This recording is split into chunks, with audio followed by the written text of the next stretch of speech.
There is a disastrous level of things to make content about over the reaction of the election. And I think one of the dumber or smarter, depending on how you look at it, is the galvanizing of people saying, hey, the next time something pops off, don't expect help from black women, black men, black people in general.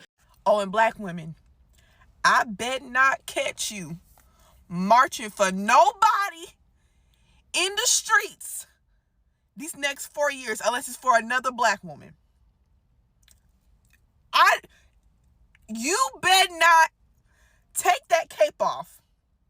I know we have a problem with just letting things be. When we see a problem, we got to solve it. We got to help everybody because that's what we have been trained and ingrained to do. Lay down. Rest. Let it burn. Let it go. Stop fighting. Because we put in the work. We've always been on the right side of history. We've been putting in the work since before we were even seen as humans. Let it go. Let it burn. Let them see. Because we've been saying it for years. Let them see. You better go lay down and relax. Let it go. Let it be. I don't really have too much that I want to say, but I will say this, and I have said this before, but you better hope that you never need anything that you're fighting against. And to add to that, you better hope that the person that you casted your ballot for has your best interest at heart. Because some of y'all voted with the mind frame of the enemy of your enemy becoming your friend. Some of y'all voted out of spite for other demographics of people. I seen the reasonings to why some of y'all wanted to pick a certain candidate, and it had something to do with other people. And it's not to say that these people had any negative impact on you outside of the fact that you just don't like them, but they were your reason for voting for a certain person. And some of y'all are still stuck on a stimulus check that you will never in your life get again. We got that because of the pandemic. COVID is still here, people are still getting sick, and you're still not going to get that stimulus check again. So if one of your reasons was voting for a certain candidate in hopes that you get that stimulus check, I just want to let you know that you are not smart and you're broke. Let it go. When I say what I'm about to say, I'm not being a smartass. I'm not being funny. I'm being serious. If you ever need what you have fought against, be quiet. Be quiet. You knew what you were doing. You were fighting against it, and you only care now because it has something to do with you. And if you voted for somebody and this person was elected and you know that they have a track record of being a bad person, you know they have a track record of making bad decisions, you know they have a track record of not having a good morale, when they start doing their bullshit, take it up with them. And take it up with the other people that voted for them too. Because everything that's bad about them was put on Front Street and people yelled it at the top of their lungs, and y'all did not care.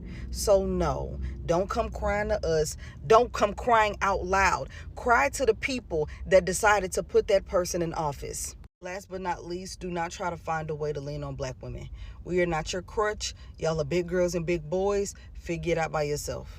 That's all I have to say, and that's all I will say. And the way I look at that is, okay, it's a group of people who have always stuck up for every group, including their own, and they feel as though they've never gotten a return back. So over these next 4 years, or maybe the next 40, it's all on y'all. Y'all will be the ones to have to start the marches, start the protests when you see something that is unjust, because we're tapped out. We've done all we can do, and we're not going to do it anymore. And while, yes, it's easy for us to just put in random clip of people breaking into a store for the sake of Black lives and saying, well, you really didn't do as much, I'm going to focus more on the positive and say, while there are negatives to that, there were people trying their damnedest to spread a positive message about how they want injustices corrected and how they want peace and how they're sick of certain policies put in place or certain rules coming down from judges and juries that are not favorable given the situation. However, I will burst the bubble to a lot of people who share that sentiment.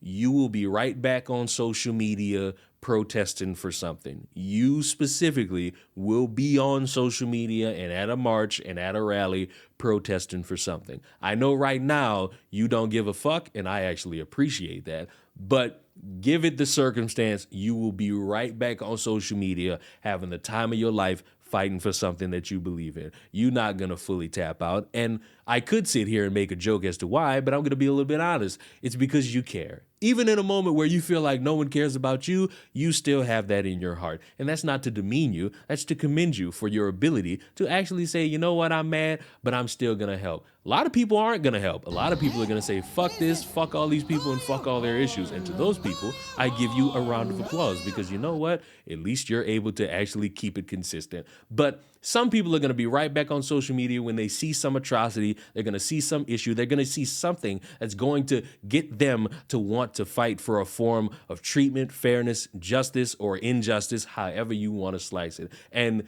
those people are now going to be the loudest in trying to get a bunch of people to say, hold on, the next time somebody gets shot, the next time somebody has a racial dispute, don't even bother. Because when did they show up for us? Well, it's important, if that community is to be believed, that you're supposed to stick for each other. But as it's based around you not being able to promote a wet bag, you wouldn't be able to get a community together because all you do is demean everybody if they don't follow your fucking rhetoric. So I guess for right now, enjoy that moment of solitude. I can't wait to call out a bunch of hypocrites the next time they feel the need to fight for the rights, even though right now they feel like nobody gives a fuck about them.